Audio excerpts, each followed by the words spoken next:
Muitas pessoas têm me perguntado sobre os últimos acidentes aeronáuticos que têm acontecido no Brasil e no mundo, principalmente aquele que houve entre um jato e um helicóptero nos Estados Unidos. Eu vou fazer um segundo vídeo sobre uma ideia que eu tive, uma coisa que eu acabei percebendo. Inclusive tem até um vídeo que eu explico algo bem parecido que está aqui no canal.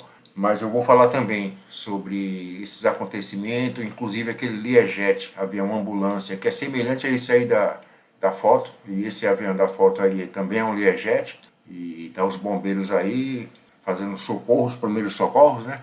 Então as pessoas têm perguntado muito se está acontecendo realmente muitos acidentes ou é senso comum, não está acontecendo tantos acidentes, que a meu ver é senso comum, porque existe uma cadência de números de acidentes, inclusive nos Estados Unidos é um pouco diferente do Brasil, por conta da frota de aeronaves.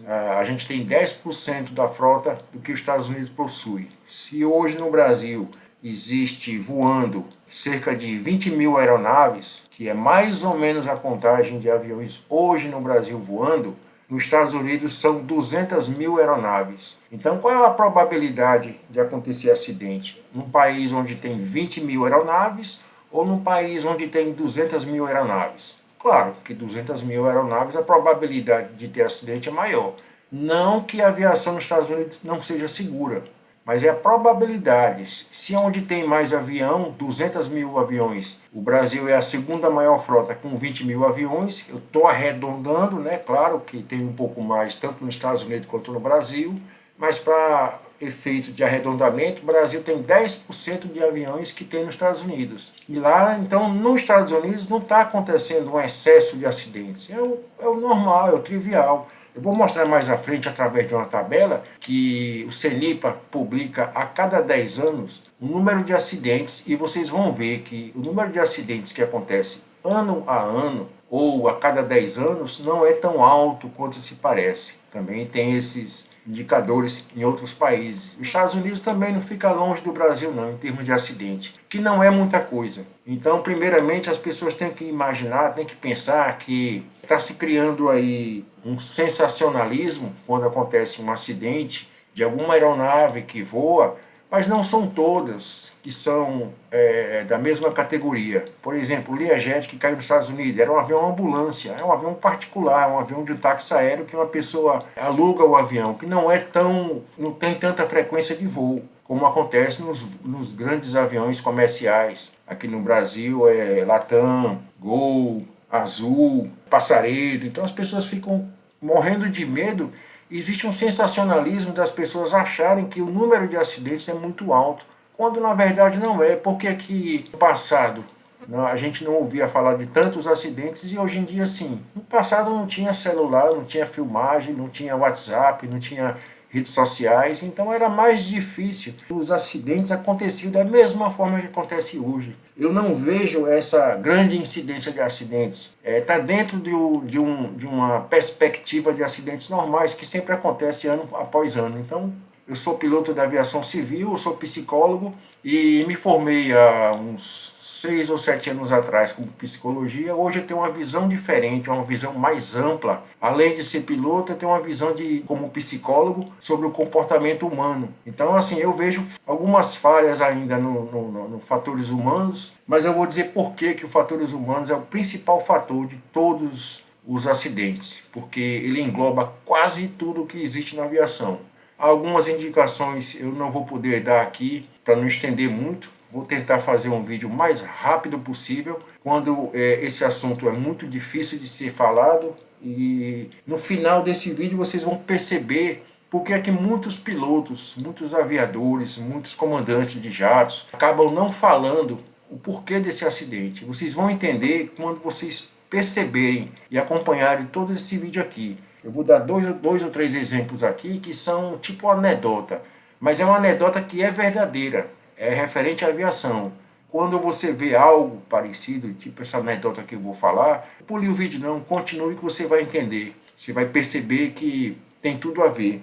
E algumas indicações eu vou deixar na descrição do vídeo aqui embaixo, que é um especialista muito conhecido meu e uma pessoa altamente capacitada. Esse você pode acompanhar, inclusive tem canal no YouTube, ele fala muito corretamente. E eu vou dar alguns exemplos, não vou falar de tudo porque esse assunto é vasto, é amplo, tem muita coisa para ser falada. Em um único vídeo vai ser difícil, mas aqui é o primeiro vídeo para tentar explicar às pessoas de que o número de acidentes que tem acontecido não é alarmante, está dentro da normalidade do que a gente conhece.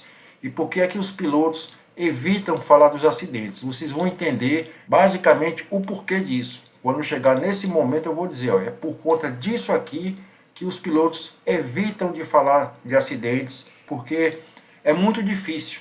Não é somente uma única causa ou 3 ou 4 causas, fatores que podem acontecer um determinado acidente. São muitas nuances, é um leque amplo de assuntos que pode acontecer durante um voo que é bem difícil de você chegar e bater o martelo e dizer foi isso. Não tem como. Inclusive eu vou falar em um outro vídeo sobre o acidente daquele avião que bateu com um helicóptero, e também tem um vídeo explicando sobre isso. Bom, vamos dar prosseguimento para não estender muito, mas esse é o primeiro vídeo, eu estou dando só essa explicação para vocês entenderem que no próximo vídeo não vou precisar mais explicar isso. Já estou me alongando, mas tentando ser o mais perfeito possível, para vocês entenderem que não é fácil falar de acidente aeronáutico, mesmo sendo piloto, mesmo conhecendo a aviação a fundo. E tem muitos termos que aos poucos eu vou falar e vou explicar para cada pessoa, para todos vocês. Bom, eu vou excluir todos esses acidentes que eu falo no Brasil, que acontece no Brasil, que acontece no mundo, que acontece nos Estados Unidos. Existe um tipo de aviação que chama-se aviação experimental, que não são aviões produzidos em grande escala. São aviões que você pode comprar a planta desse avião. Esse avião, por exemplo, é o KR-2. É um avião experimental de construção amadora, chamado experimental. Então, esse tipo de avião ele não entra na contagem de acidentes. Apesar de vez em quando, o CENIPA, que é o órgão no Brasil que faz a investigação, e nos Estados Unidos, o NTSB, algumas vezes eles fazem a investigação quando é um acidente mais proeminente, mais importante. Mas essa categoria de aeronave experimental não entra da contagem de acidentes. Por quê? Porque é um avião que você pode construir em casa. Você, sem engenheiro, sem ser nada, você pode comprar um kit já pré-montado. Você pode comprar o kit nos Estados Unidos, já vem com asa, já vem com tudo. Você pode montar peça por peça e depois igualar o seu avião. Que é um avião feito, é um avião construído em casa, em fundo de quintal. Ou você pode comprar somente a planta e comprar peça por peça e ir montando aos poucos, que às vezes pode durar anos. Então, é uma aviação experimental. Como é que eu vou saber o que é aviação experimental? Geralmente aqui, ó, você vê o prefixo do avião, PU, Papá Uniforme. Quando aparece com PU, é como se fosse a placa do carro. Todo avião tem um prefixo. Esse prefixo dessa aeronave experimental é PU. Então, toda aeronave PU é um avião experimental. Não quer dizer que o avião seja ruim, o avião pode ser bom. Existe, quando você está lançando um novo modelo de avião, que até então não existe no mundo, ele começa como experimental, ele é um protótipo. Se de repente for provado pelos testes de oficina, testes de voo, que ele se adaptou bem, as peças podem ser fabricadas em grande escala, aí ele passa a ser um PT, um PR, PS, então ele deixa de ser experimental para ser uma aeronave mais avançada. Ele vai continuar tecnicamente com o PU, mas ele vai experimental mais avançado. E futuramente ele pode ser um avião normal de linha, que possa ser fabricado numa fábrica em linha, e ele deixa de ser experimental, ele passa a ser um avião em si. Se você vê um acidente desse tipo aí, que estão relatando muito esse tipo de acidente, é um avião que tem muito no Brasil e no mundo. Muitas pessoas têm esse kit, está fazendo em casa e depois vai voar. Tanto é que dentro do painel tem dizendo voos por conta e risco próprio, porque a responsabilidade de qualquer coisa que acontecer é do piloto, é da pessoa que construiu. E esse tipo de avião ele é proibido de voar em aeroporto internacional, perto de aeroporto, perto de tráfego aéreo. Então é para você voar no interior, longe da cidade grande. Esse tipo de avião não oferece perigo que ele caia na sua casa, porque ele tem que voar longe do espaço aéreo controlado. Ele não pode voar. Alguns, sim, se tiver um equipamento, se tiver uma regulamentação, é bem difícil você conseguir homologar para pousar num aeroporto. Recife, por exemplo, nenhum avião experimental, por mais moderno que ele seja, pode pousar. Ele não pode nem chegar perto. Então, feito isso, vou dar prosseguimento, tentar tirar esse medo das pessoas, dizer que avião cai muito, que não poderia dizer que é natural um acidente de avião, mas pelo número de acidentes que acontecem regularmente, está dentro da média mensal, da média anual, não tem nada em excesso. A única coisa que está acontecendo é que as pessoas estão tendo mais acesso à informação por conta da internet.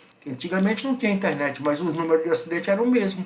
Tem ano que tem mais, tem ano que tem menos, mas a frequência, se você for fazer uma proporção, é a mesma há vários anos. Prosseguindo, todo mundo já sabe que isso aí é a fotografia, né, a lenda do Dédalo e do Ícaro, né, quando na verdade o homem não foi feito para voar. Então o homem voa porque é teimoso. Ele não nasceu com pena, ele não nasceu com asa, então ele voa porque é teimoso. Isso é uma gravura, isso é uma lenda, que inclusive é a lenda da aviação, falar sobre Dédalo e Ícaro. Porém, como eu falei, o homem não é ave. O homem é um mamífero. Agora eu pergunto, dentro dessa história que eu estou contando, é uma brincadeira que eu vou fazer aqui, quem é o melhor piloto de acrobacia do mundo? Quem e qual é o melhor piloto de acrobacia do mundo? Muitas pessoas da aviação vão dizer Bob Hoover, que era um piloto acrobata americano, que ele faleceu recentemente, mas ele era conhecido no mundo todo dentro do meio aeronáutico. Então, quem é da aviação conhece o Bob Hoover. Com certeza era um dos maiores acrobatas, conhecido nos Estados Unidos e no mundo. Porém, eu volto a perguntar, quem é o melhor piloto de acrobacia? É uma anedota, mas tem tudo a ver com o que eu vou falar. Não pulem, vocês vão gostar. É o morcego. Ele também é mamífero como nós somos, tem asa, ele não é ave, ele é mamífero. Por que é o melhor piloto acrobata? Porque você vê que ele voa o tempo todo fazendo acrobacia, faz looping, faz curva de grande, nunca bate numa parede, nunca bate num poste, nunca bate num fio. Por que isso? Porque é exatamente isso. Ele tem sensores. Ele o tempo todo é grunhido, é rugido, é grito, porque o grito bate na parede e volta. Então ele dizem, não sei se é verdade, que o morcego não tem uma boa visão. Aí está aparecendo de dia, né? O morcego a gente sabe que ele voa à noite. Porventura, se um bater, é porque já está idoso, já não tem mais o quê? Os nervos sensitivos dele, o ouvido. Então, assim, ele tem uma comunicação de gritos, que o grito bate na parede e retorna para ele, ele sabe a distância que ele vai estar. Isso é coisa, fração de segundos. Então, a aviação, para se desenvolver, descobriu que o morcego tinha certos aspectos de inteligência, tanto no grito, quanto no bater das asas, no ouvido. Ele consegue pegar um inseto voando, porque ele consegue se posicionar geograficamente num voo e capturar uma comida voando. Então, assim, essa sensibilidade, esse senso foi que os antigos engenheiros descobriram, começaram a desenvolver radares, radar sonar, radar meteorológico, que envia um sinal de raio, bate na nuvem e volta para o avião. É assim que funciona o radar meteorológico, é um sinal tipo eletrônico, eletroeletrônico, que é emitido pelo avião para frente e aquele sinal volta. Parte do sinal não volta. Todos os aviões, a grande parte dele, tem esses sensores que foram desenvolvidos através do morcego, que o morcego foi que deu asa para que os engenheiros pudessem pesquisar a vida desse animal e descobrir qual tipo de comunicação que ele fazia para voar. Parte da tecnologia que a gente conhece hoje dos aviões aí, anticolisão, veio do morcego. Então é o melhor acrobata do mundo, porque ele faz acrobacia e não bate em nada. Queríamos nós, né, que fazer acrobacia igual a ele. Dando prosseguimento, nós vamos falar agora sobre os 5 sentidos: o paladar, o tato, a audição, o olfato e a visão. Neste vídeo, vamos abordar somente 3 deles, que é o tato, a audição e a visão. Não se espantem com a imagem que eu vou mostrar agora, mas é a mais pura verdade. O primeiro a ser falado é a visão. Então, nas modernas escolas de aviação dos Estados Unidos e do Brasil, na década de 70, 80 e 90, existia um anteparo para que o piloto dirigisse a sua atenção, mantendo um foco do voo, para que ele pudesse trabalhar a visão, a audição, a fala, que não desviasse, porque as pessoas normalmente têm aquela tendência de, quando fala de alguma coisa, de algum objeto, quer olhar para o objeto. Então é importante que o piloto, quando vá se movimentar na cabine, ele mantenha o olhar para frente, naqueles instrumentos mais importantes durante o voo por instrumento, em qualquer fase de voo que mais necessita, que ele fale de determinada situação, determinado instrumento com um copiloto ou com um controle, mas que ele não desvie a atenção baseado naquilo que ele falou. Existe um tapa-visão que surgiu exatamente do nosso colega cavalo de charrete. Tapa-olho que tem o cavalo, ele tem o olho lateral, né, como se fosse virado para os lados, para as bandas. Então o cavalo de charrete, ele usa aquele anteparo na frente para que ele tenha aquela visão sempre olhando para frente. Então surgiu daí, eu não diria nem instrumento, desse simples tapa-olho aí, né, visão frontal, surgiu exatamente esse aí, ó, que é para o piloto logo no começo da escola, né, fazendo voo por instrumento, para que ele não tenha essa tendência de, quando ele falar em determinado instrumento, como eu acabei de dizer, para que ele não desvie a atenção, para que ele mantenha o foco, para ele aprender a recortar visão e fala diferenciada.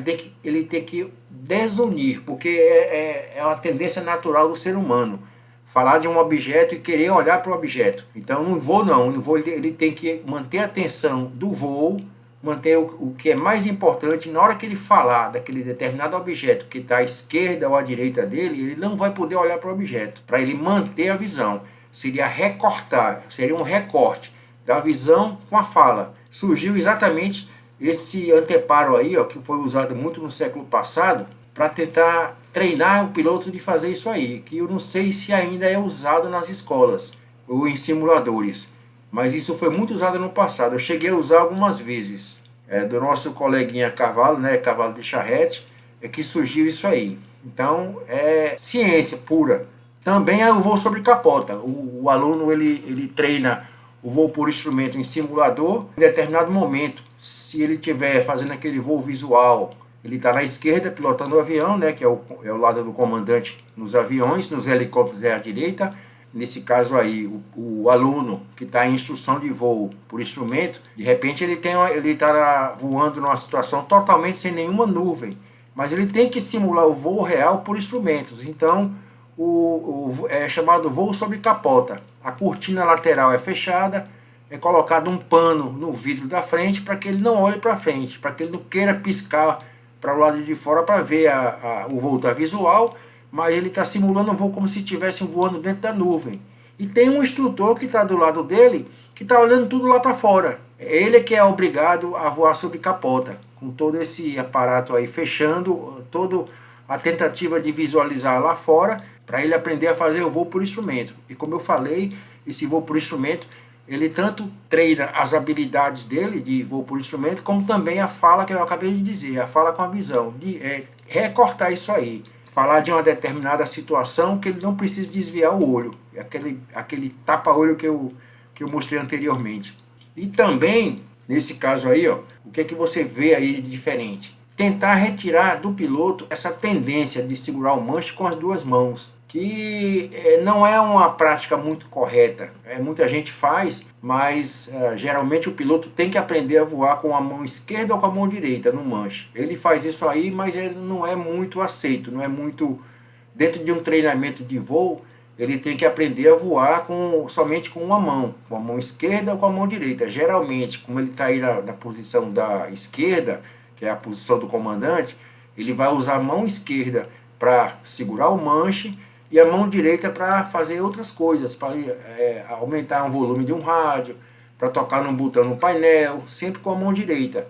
E ele não pode cruzar a mão, vamos supor, a mão esquerda, ele não pode ir lá para aquele painel da direita, aqui ó. Então ele vai fazer o cruzamento das mãos, ele não pode. Essa mão direita aqui, ele não vai mexer nesses botões aqui, que estão na esquerda. Ele vai segurar o manche com a mão direita e vai mexer nos botões que estão à frente dele. Então, não pode existir o cruzamento de mãos. Geralmente esse tipo de voo aqui, ó, segurando com as duas mãos, não, ele tem que escolher uma mão, a esquerda ou a direita. Ele pode voar com a esquerda e pode voar com a direita. Como ele está na posição da esquerda, geralmente ele mantém a mão esquerda no manche, a mão direita ele tem que estar livre, para ele mexer em todos os instrumentos do lado de cá. E nunca, como eu falei agora há pouco, nunca cruzar os braços, nunca, jamais. Isso aí é todo o tipo de treinamento que é feito do piloto antes de ele adquirir experiência para começar a voar sozinho. Então todo piloto passa por esse tipo de treinamento. Olha aí, ó, por quê? Ó, tá vendo?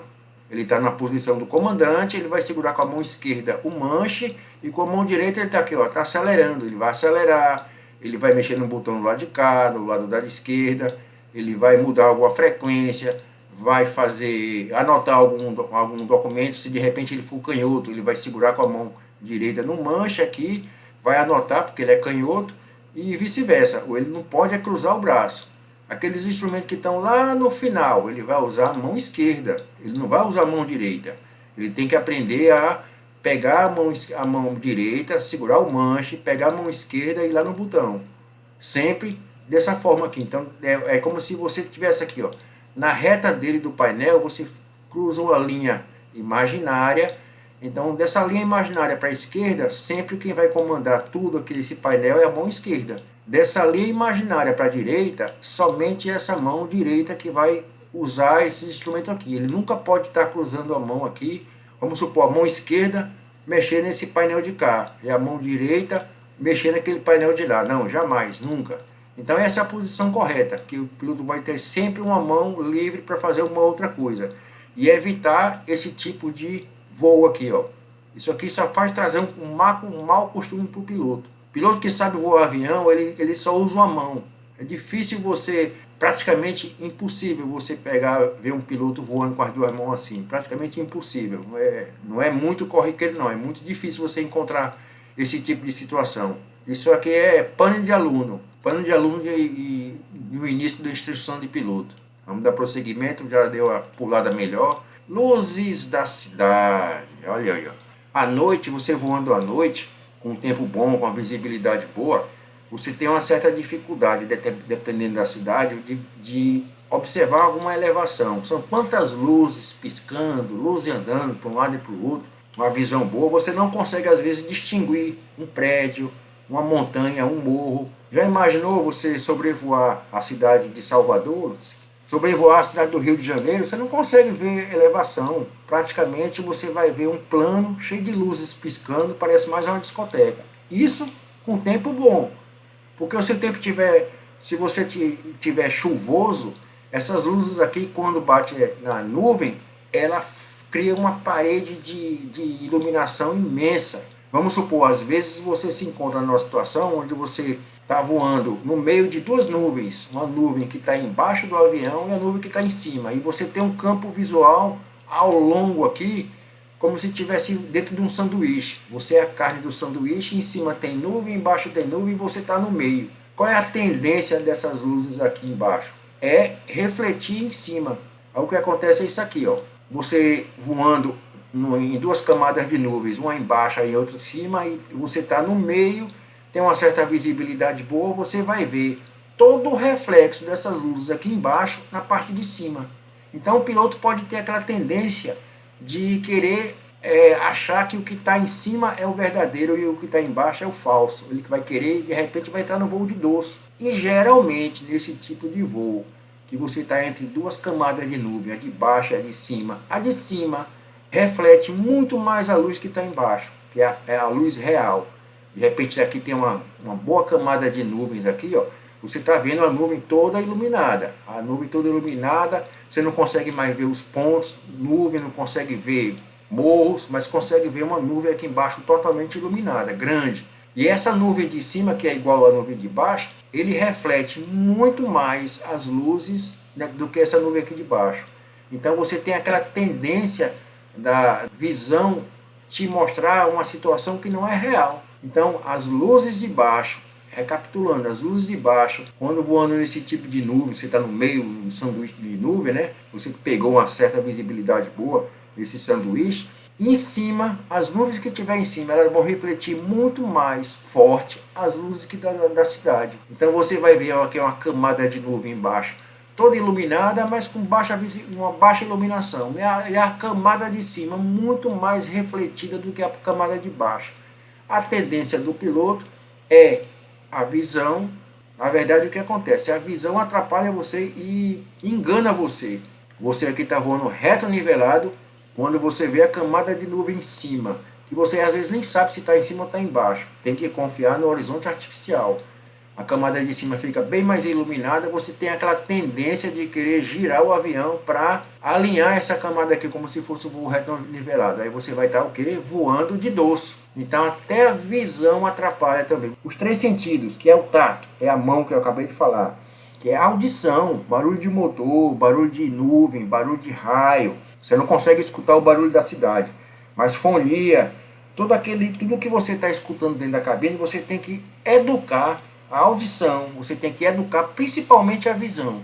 O mais importante no voo por instrumento é você educar a visão. E os sentidos lhe incomoda e atrapalha. Pode levar a óbito, pode matar, porque as sensações que você tem dentro do avião são diferentes da sensação que você está dentro de um carro, dentro de um ônibus ou andando. Então toda aquela sensação corpórea da pessoa, ela pode dar uma sensação de que você está voando de cabeça para baixo, quando não está, de ponta cabeça, que as pessoas também falam, né? O sentido corporal não tem nada a ver com o voo por instrumento. Às vezes você sente uma carga puxando para um lado, dentro do avião, uma carga de G, mas você estando sempre no horizonte artificial, aqui ó, tá vendo? Essa parte azul é considerada o céu, e essa parte marrom aqui é considerada a terra. Então, sempre você vai ter que estar com esse tipo de posicionamento. Às vezes você está vendo a camada em cima muito iluminada, você quer a tendência de girar, você vai girar em dorso. Então, a sensação corpórea atrapalha e muito o voo por instrumento. Você não pode usar os 5 sentidos e a sensação corpórea que tem no ouvido, tem aquelas, né, que te dá a sensação de equilíbrio.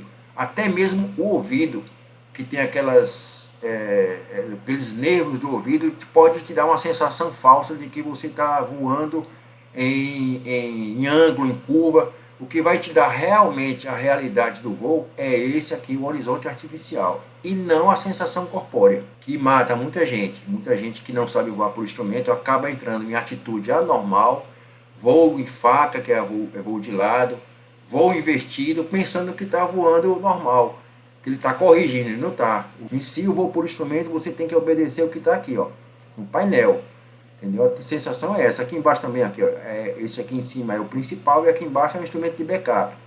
Se essa tela apagar, você vai olhar para cá, ó, o azul aqui em cima, que corresponde ao céu, é azul também aqui. E o marrom aqui embaixo, aqui é o preto, nesse caso aqui, o instrumento. Tem um velocímetro, então a sensação corpórea não é muito legal no voo por instrumento. É a visão dos instrumentos, que você vai ter que obedecer à visão dos instrumentos. Esquecer um pouco a sensação corpórea.